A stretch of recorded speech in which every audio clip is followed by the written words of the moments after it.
I'm your host, Karen Christensen. I'm here talking to sociologist Katherine Giuffre in Italy, but still wearing a sweater. You're not on the beach anyway. Not on the beach. I'm in Massachusetts where it's very cold. Kathy and I have talked before. We've recorded a podcast before, but I've asked her to join me to talk about something she and I have been communicating about, which is the definition, the uses of the term third place, which was a term unknown before about 1983 and really came into a more general use when Ray Oldenburg published in 1989, The Great Good Place. It became even more well-known when Howard Schultz of Starbucks started using it. And I have met people who thought that Schultz actually invented it. And Schultz actually once on TV apparently claimed to have invented the term. I think That's not true. So that was perhaps he'd convinced himself that he had because he'd Ignorance used is it so bliss, much. perhaps. Right. But as I started working with Ray Oldenburg and then took on the job of writing a new book about third places, what I kept coming across is uses of the term that were not consistent with the characteristics that Ray had observed.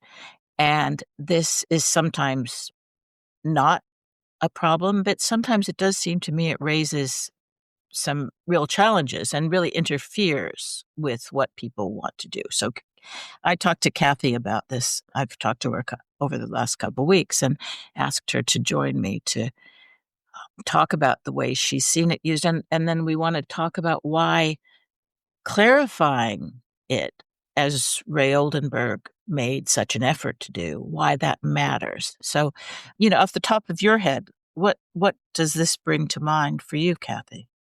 So I really have been thinking about this a lot because I think the term third place right now is very hot. Everyone's talking about third places. It's all over the pop culture, and I think there's a reason for that. And the reason for that is that, especially in the United States, but in many countries, we're really facing a loneliness epidemic, and it is a severe social problem. People are disconnected, they're atomized, they're lonely, and we see that has consequences for people's mental health. We see that has consequences for people's physical health. We see a breakdown in community solidarity, community trust, and that is quite frightening, and it's dysfunctional for societies. And the idea of the third place has been thrown out there as this is going to be the solution. We're going to have these third places, and it's going to solve all of these problems, but without understanding really what a third place is. So as I've been thinking about this, the thing that occurred to me is one of the big things I see in the misuse of the term third place is the failure to distinguish between a third place and a bring your own friends place. And this is something Yes. that Oldenburg discusses very specifically in The Great Good Place. Yeah. And the example that occurred to me actually this morning as I was thinking about this and thinking about talking to you from pop culture that I think really exemplifies this is the sitcom Friends, which is, even though it's been off the air for 100 years, it's still massively popular, people watching it all the time. Yeah. And the story of these people, they go to this coffee shop all the time, and they sit in this place, and it seems like a lovely little spot that they have for themselves, and they never interact or very rarely interact with anyone else in the coffee shop. There are other people behind them, but those people are set dressing. They're not there. And so I think people think, oh, this is a third place. It's a place you can go with your friends, or you can go and run into your friends, but you'll have your little spot and you'll feel comfortable there and you'll feel happy there. And that's lovely that people have a place they can go with their friends. There's nothing wrong with that. That's not a third place. It's not a third place. Right. Yeah. Yeah. I actually, when I go into a coffee shop and I see a line of tables for two. Right. That I know that's not set up for a wider interaction, for the casual interactions, face for either individuals or 2 people. Or Yeah. or places set up so that you can have a little spot for you and your crew of friends, so you can all sit together, on a couch around a little table, and that's lovely. Mhm, That's lovely that you and your friends can be there mhm. together and can enjoy each other's company there together. But it is not a third place, precisely because part of the function of a third place is this kind of integration with others whom you may not have ever met before, that you're going to meet people that you didn't know before. You're going to interact with these people, and that, for me at least, is one of the really key important components of a third place. It's not just a public place where you can get together with your friends and feel comfortable and happy. It's not just your regular spot. If it doesn't have that kind of interaction built into the structure of the place. Yeah. One of the things that I find really amusing and really interesting is that I found endless articles, continually, because I have Google Alerts set up for third places and third spaces, because that's often used as if it were exactly the same thing. But in any case, often they will cite Ray Oldenburg, they'll mention The Great Good Place, they will list the characteristics he identified for third place as the openness, conversation, they're regulars, but strangers are welcome, all these things. And then they go on to describe something that doesn't meet those doesn't have those characteristics at all, and yet they're still describing it as a third place. And it's the psychology of that, as someone writing about it, this is often sometimes it's in a student newspaper, and it's sort of it's a quest, it's a desire for something, and then essentially offering something that's less than the thing that you have described as the ideal. Right. And I think Um, that and there's a that's reason I for that. Mhm, The part of the reason mhm, for that yeah. is third places take energy. They take emotional and social energy. You have to put energy into them to reach out to someone that you've never seen before and start a conversation. That is part of what goes on there. That people have a responsibility, a social responsibility to the third place. And that seems like a burden. Wouldn't it be so much easier if you could get all the goodies from the third place without having to do the social work to maintain it? I just read an article by a student. It said, "Everyone wants a village, but no one wants to be a villager." Exactly. I Exactly. thought that's that sums it up pretty well. There you go. Give that student an A, right? So so there's a lot of work to be done, so, that's what I'm struggling with, how best to help people. I want people to be idealistic. I want people to look for the kind of experience that you have in the third place that you and I have talked about, that Ray was describing, because those places do exist in the world. It's also quite common in articles to say this was the thing people used to have, but it doesn't exist anymore, so we're just going to have to make do with something else. And it may be true for the more and more I'm convinced it's true for the educated elite. But that if you go to I'm hearing more and more stories, like regular people actually have a lot of things that are clearly third places in the most traditional, or as the French put it, the Oldenburgian sense. I'm hearing that term more and more now. But sometimes when I've said that there are a couple of examples. The French approach, the German approach, but also something called placemaking, which is really about town planners and architects to some extent, developers. They talk about placemaking, and they're talking about public places. And they have quite over the years often equated those with third places, and they've cited Ray. And yet, what they're describing is all like like many things, like libraries and bookstores. There are lots of places that are really great places in the world, but they are not, in terms of the social interaction, they are not the same thing that Ray described. But I've found that placemaking people get touchy when I say that when I try to clarify that, and I'm struggling a bit to help them. It's partly a language thing because there isn't third place is clearly attractive to people. To Right. say third place somehow is a kind of easy shorthand, but it's so often described used as if there's, as Ray put it, your first place is your home, your second place is your workplace, and your third place is your other place, your, a social place that you have a kind of commitment to, responsibility for, where you know people. It's not every single place that isn't your home and work. It Right. isn't the whole wide world apart from home and work. It isn't every street and park and public building. Right. Those are different things. And and and that is, it's especially tricky when people's profession depends on making these places. That's what they do. They make places. And I think you've really hit on something there when you talk about how this is an issue really of the language we use, because I don't think anyone is denying that these places may serve a really important purpose in people's lives, a really Yeah. important function.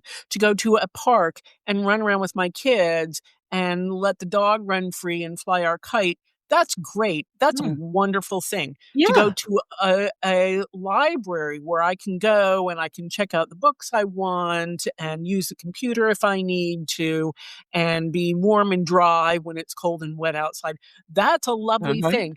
And so I think that the fixation on the term third place, because it's an easy term to use and it is so Yeah. attractive, Yeah. the fixation on that is problematic for two reasons. One is that then we don't know what it is, so that we're actually trying to have third places in our community. We don't know what that means, and so we're not having them, we're not Uh, making them. And the other uh, thing is it denigrates this other thing, which is to say, oh, it's not a third place. That doesn't mean it's not worthwhile. That doesn't mean it's not a good thing. And so I really, but there isn't a term for that. There isn't this term that has yeah. caught on where we can say that, the public place is a good thing. We want those as well Yeah. as third places. But to mush the two Yeah. together and People not talk about distinguish them seems to social. me does a disservice to both. Yeah. Yeah. Yeah. If there's social infrastructure, these are these are all positive. For heaven's sakes, we all want public spaces. And the reason that there's been an emphasis on that is because certain kinds of spaces have, over the last decades, been privatized more and more. There's less access, and so the work that's done to improve, not just to make them public, but to improve them and make them much more attractive and appealing to the public.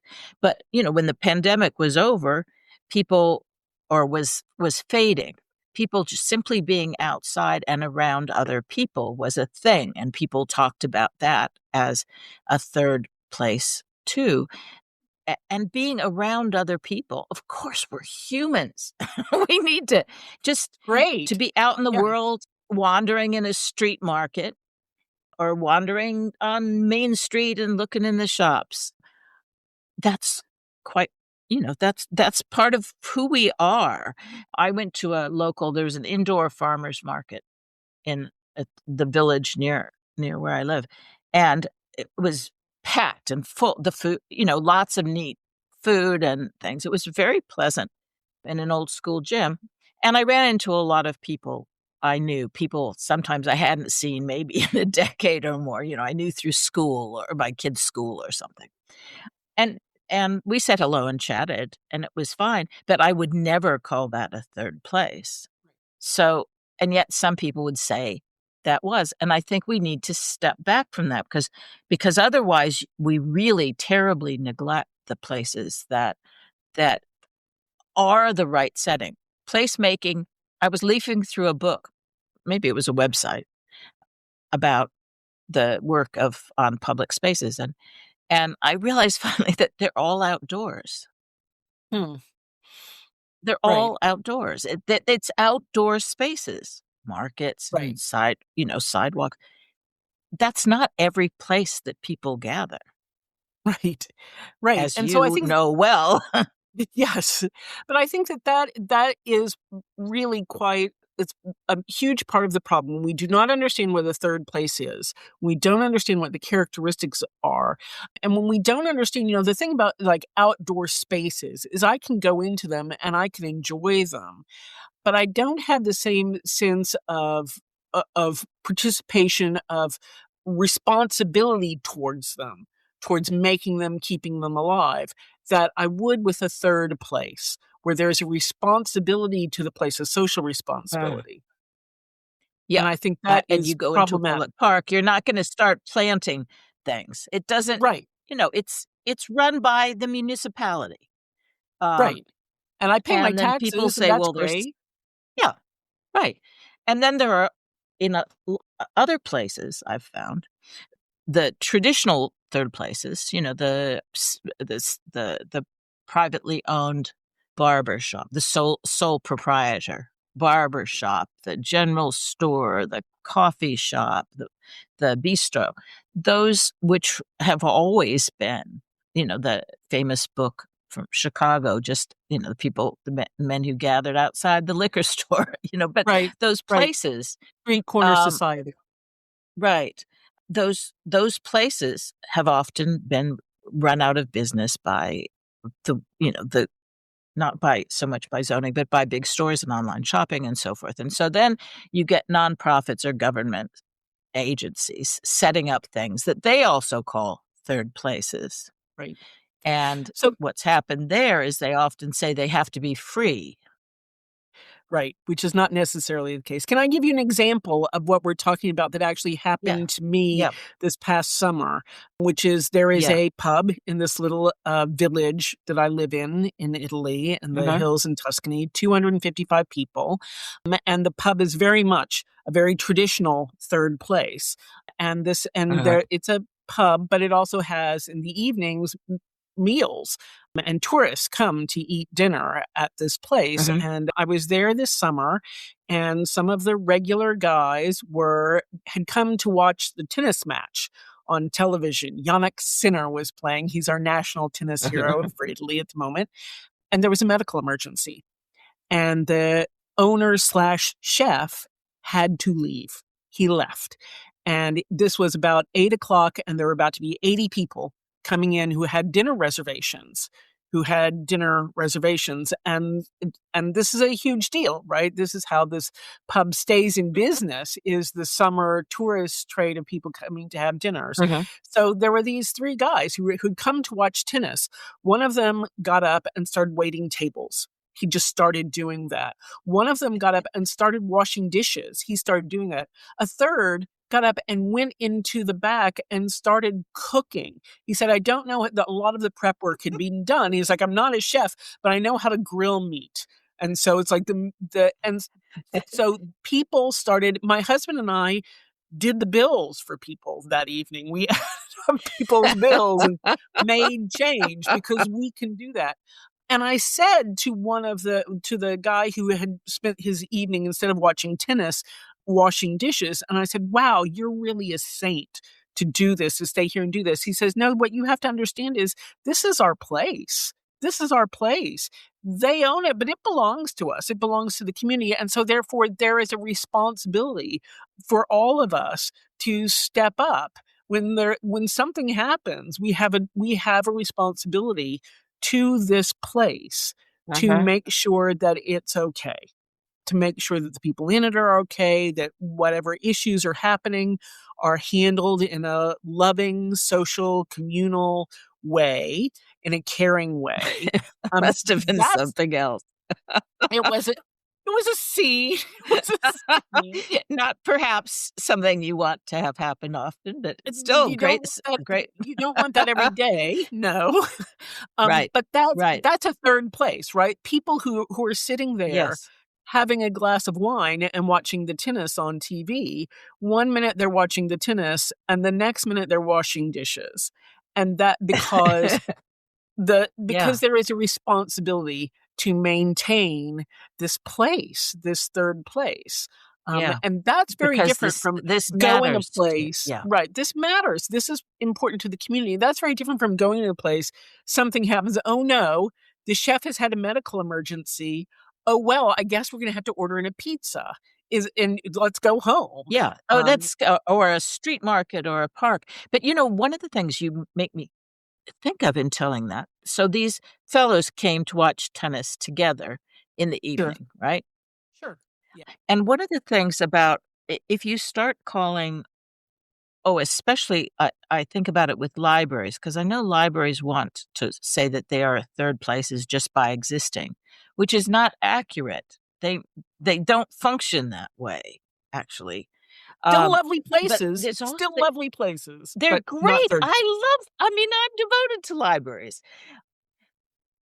But the hours, you see, because, most people, the third place hours tend to be early in the morning, breakfast time gathering, or after work in the evening. Right, As right. in general, that is how Yes, things work. And of course, lots of buildings, the social infrastructure, certainly libraries, that's not when they're open. right, You're not right. so it's conveying this, helping people to think this through. But maybe it's finding some other ways, some other language for them to that they would feel happy with to describe what they are offering. That's It does I seem think to that me that really is a there's key language. that we need, that Mm, there mm, are these places. I love libraries. Libraries are brilliant. We should all support our local libraries all the time. They're brilliant. mhm, They are not third places. They don't serve the function that a third place serves. And I just want to emphasize again, the function that a third place serves is an important function. As we're losing third places in our culture, we are seeing the effects of that, of people feeling isolated and alone and disconnected from the larger society. There are real social detriments to losing these third places. And if we can't define them, mm. we probably can't have them. Yeah. Yeah, exactly. If you don't know what you're looking for, you're just kind of wandering in a void and then feeling, or realizing you're not getting this satisfaction. There's a very I always say that real measure of a third place is what it feels like, how you feel like Yes, when you walk in and how it leaves you feeling when you leave. That you should right, feel lighter. You should feel more whole. right. And And more and connected. going I to a would park say, and more and more connected. connected. Yes, it just makes you I always think it's like you feel more part of the human race. You Yes. really kind of and there's a real ease that comes with that. And that's I think what people are looking for, what students are looking for. And I feel badly when to offer something that is, with the people they're being offered something that's less than that, that's different from that. Um, But I think that cultural and it's images that we're being fed, that are calling themselves third places and are not, are replacing, because a lot of people, especially younger people, have no living memory or experience with an actual third place. So when we're fed cultural images yes. of the coffee shop on Friends, and we think, that's a third place, and then we find a place like that and are still left with that sense of community and connectedness and ease that you're talking Mhm. about. People don't know where to go then. It's like, well, I had my third place experience today. I went and got coffee with my friends. I still don't feel connected to my community. Yeah, and to just say they don't exist, again, is not correct. I do get annoyed with people who, especially people who are trying to profit from it. I was contacted by a real estate developer who wanted me to come and write, come and tour and write about the third place, which it just meant he was going to build some big development that had like a market street in it and some Right. cafes or something. And but he wanted to slap the label on, meaning that there was some sort of center to the place that was like a pedestrianized street kind of thing. Very, very different. Though in Rotterdam, I'm speaking at a museum because there are museums and other entities in the cultural sector, which I guess could include, so it's a theater, but I think it could include museums trying to make themselves more social. And they're using the term third place. And in France and in Germany, the term has come to mean what we would call a community center, I think, of some sort, that is a building that's generally supported by the municipality, the government in some way, or a nonprofit entity, rather than being, a commercial establishment of some kind that is also a social gathering spot, like like your pub. And I do think it's interesting what they're talking about, because what they're saying is they have space that is unused, often quite central, Right. and that they serve a very small sector of society, the wealthier people, a nice theater and perhaps museum. And could they do things that would make them more, that would make use of the buildings at other hours, and that would provide something to the wider community? And I think it's an interesting one because it's a matter of space and place, isn't it? And convenience. And those buildings might be good places. Right. Um, so that's what I'm looking forward to learning about. But it is interesting to see, though, that they do not, in France, they do not make a connection to traditional cafes and bistros. They don't. The places that Ray Oldenburg wrote extensively about Exactly are about those not part of places. the picture. It's really the most fascinating thing to me, Right. that that leap. Because that's exactly what he was writing about and really drawing from that tradition, the cafe, the coffee house, the bistro. I was just watching a documentary about Paris in the 20s and the expat writers who were there that made Mhm. this, Yeah. one of the people who was interviewed made this, I thought, really interesting point, which is there was this cafe life because people's homes were badly lit and badly heated. It was cold and it was dark in their Yes. apartments. The cafes were warm and Yeah. bright. And, Ernest Yeah. Hemingway's famous short story, A Clean, Well-Lighted A clean, Place, well-lighted place. Of right? course. Where you Yes, exactly. And so the sort of idea that you kinda have to gather in these places together, because that is where we put our energy, is into making these social places. And it seems, especially in the United States now, that we are going exactly in the opposite direction of that. Everyone has a 4,000 square foot house that's got a big screen TV in it. It might as well be a movie theater and a giant kitchen, and it's so comfy and fabulous at home that going out becomes a burden. It becomes a burden to go out, Yeah. especially because you have to get in your car, you have to drive, because you're in a suburb, because they have this Yes. huge house, The huge convenience has yard. a You can't huge. walk anywhere, Yeah. right? Yeah.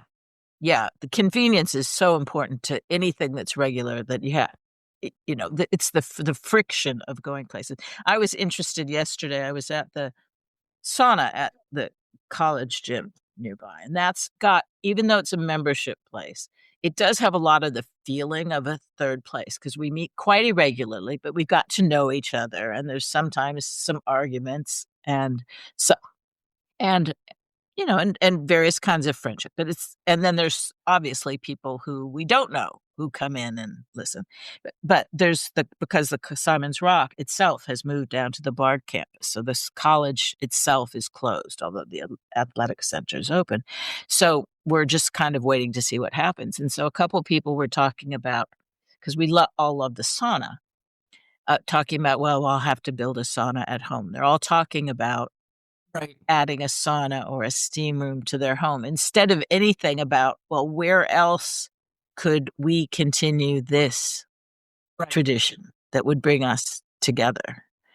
So I need to ask them gently about that. Right. And so I think that's an important insight about third places. But I also think there's another thing. The guys who were all watching tennis that night that they had to spring into action, they all have televisions at home.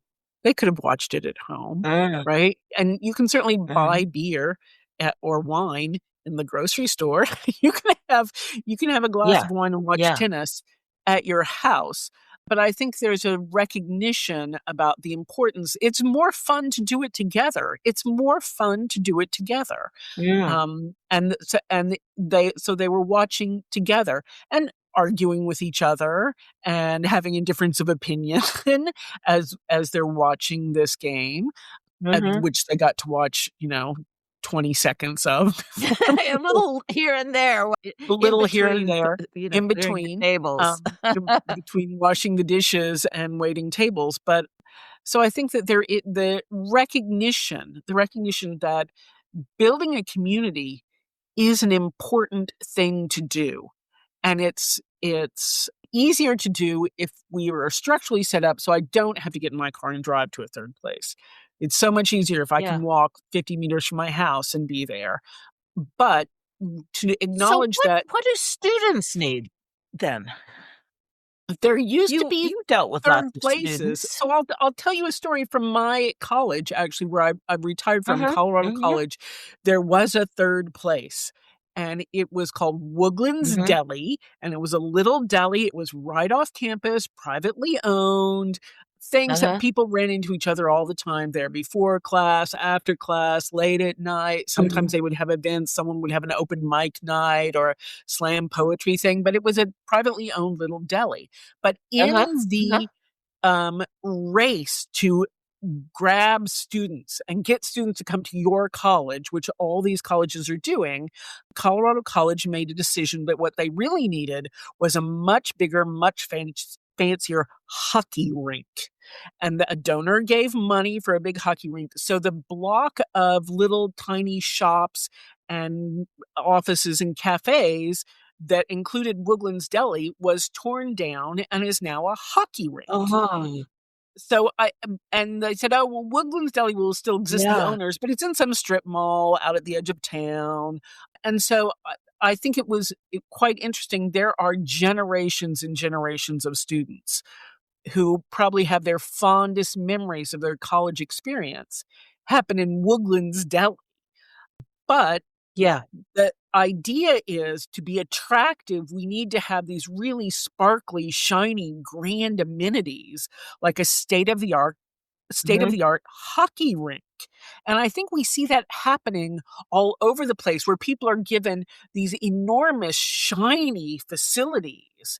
And what is torn down to make room for the enormous, shiny facility is a hole in the wall, grungy deli where you And can have shabby little buildings, or at least a kind of are often the right, best third places, not pretentious. absolutely, right, Well, the article I was reading from the Harvard Crimson yesterday yes, was saying that students at yes, Harvard have yes. nowhere to go, no third places, so the only way they socialize is by getting absolutely filthy drunk, So because this there's is funny no because other way to socialize. right, 40 years ago, I was a student at Harvard, and so I can tell you Mhm. that there were third places. There were little dives, the Pamplona Cafe, you could go. It was under the street. Tommy's Lunch, Uh-huh, open till 2 o'clock in the uh-huh. morning. where you could go get a grilled cheese sandwich at 2 a.m. for whatever, 75 cents or something, probably. Mhm. Those places did exist, but this is capitalism, right? Tommy's Lunch probably didn't Yeah, turn a huge profit. I doubt it. Who knows? yeah. Actually, maybe it did. I think the ingredients might have been quite inexpensive that went into those things. But that you could they were third place things where you could sit on a stool at the Yeah, counter all day long and yeah, talk to the other people. yeah. But as capitalism goes along, all that gets torn down because that's pretty valuable real estate. The real estate near colleges is incredibly Mhm. valuable real estate. You can get a lot more money from an architectural design firm that's gonna pay big bucks to have some fabulous, cool, funky place near the university. Yeah, That's valuable yeah. real estate, And and then you can they'll get a whole lot replace more. it. Mhm. And then they'll build and often the buildings that are built to be social are often big cavernous Right. places that very sterile, Very sterile, that lots of don't glass and yeah, steel. that yeah, that don't have the same atmosphere. So, one of my goals is to get people to appreciate all these, the little funky places and to find them, to make them find some corner. Third places don't have to be a big, expensive construct at all. They do need to be open. Some of them need to be open at 2 in the morning, though. That's clearly that is a thing. Everyone I'm needs a grilled real cheese early at ri 2 AM. not me, but that's yeah, but there's the nighttime life. That's also Right, important. and so I think that So, that all right. idea that we want big, shiny, spectacular stuff is completely wrong-headed, but probably very profitable. The thing, Yeah, so a college is going to advertise itself because of its great hockey rink or its great climbing wall or its, fabulous, yeah, media center.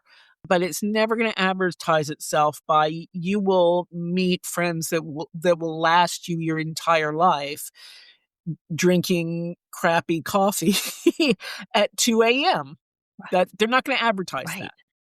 that. And that's where libraries could learn a lot because libraries are always struggling for money, and I think if they to expand services, I always think they have to do something fancy, but in fact, maybe they just need an old couch in an unused corner and to set it up in a way that really makes people feel comfortable hanging out.